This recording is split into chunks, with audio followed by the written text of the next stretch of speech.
Hello everyone. Today's lesson I'm going to cover the topic of indices, fractional indices and negative powers. As you see on the screen here, I have numbers as powers, and the numbers have a fractional power. So the first number is 27 to the power of 2 over 3. And the second is 27 over 125 to the power of a negative 2 over 3. So the second is a fraction to a negative fractional power. So to answer these questions, we need to know the rules of indices, the negative powers, and also the fractional indices. How do we change the powers into roots or fractions? Now let's take the first one. This is 27 to the power of 2 over 3. To the power of 2 over 3. It is necessary here to know how we change the power as a root. And I make an example here. The general formula is a to the power of b over c. Now let's see, the power is a fraction.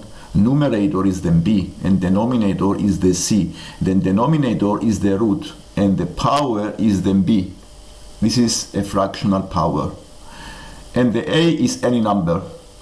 So once I clarify the numbers on the fraction, then I change this into a root of degree c and power b. The power of the number is b. Or alternatively, you may use them brackets, which I prefer to use them brackets and put them bracket the power outside the bracket, and inside the brackets you put the root and the number. Okay, this is better because allow you to simplify the root and then use the power. So for example, the 27 to the power of 2 over 3, we can change this as a cubic root, and the reason is because of the 3 denominator. It's a cubic root and the power is 2. So what is the cubic root of 27? The cubic root of 27 is 3, because 3 to the power of 3 is 27. So the root and the power cancel each other. And once I found the 3, I use the power of 2 and I found the value of 9. So this is 3 square. So this is 3 square is the number, the value. And let's see the negative powers. So the negative powers is also useful to know how to change them into positive powers. And to change a negative power into a positive power, we need to find the reciprocal of the number a and make the power positive. For example, 5 to the power of minus 2.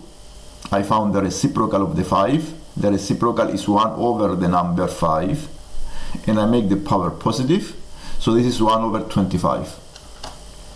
And let's see how we can also do this one, which is 27 over 125 to the power of minus 2 over 3. First thing to do is to find the reciprocal of the fraction, and the reciprocal of the fraction is 125 over 27, and then I make the power positive. The next thing is to change the fractional power into a root, and the 3 denominator means is a cubic root, and the power of 2 is a power of 2. So I use the brackets here and I put the power outside the bracket and the root inside the brackets. Now what is the cubic root of 125 over 27? Now both of these numbers are cubic numbers, which means that the cubic root of 125 is 5, because 5 to the power of 3 is 125. And the cubic root of 27 is 3, because 3 to the power of 3 is 27. So this is 5 over 3, and then I use the power of 2, and the answer is 25 over 9. And this is for homework. This is on search, is a different topic, but you may try also for homework if you want. And these are the rules of indices that are very helpful in GCSE Higher, and this applies to all of the exam papers in GCSE Higher topic. If you like the lesson, please subscribe so you can see more lessons like this one. Thank you for watching. Bye.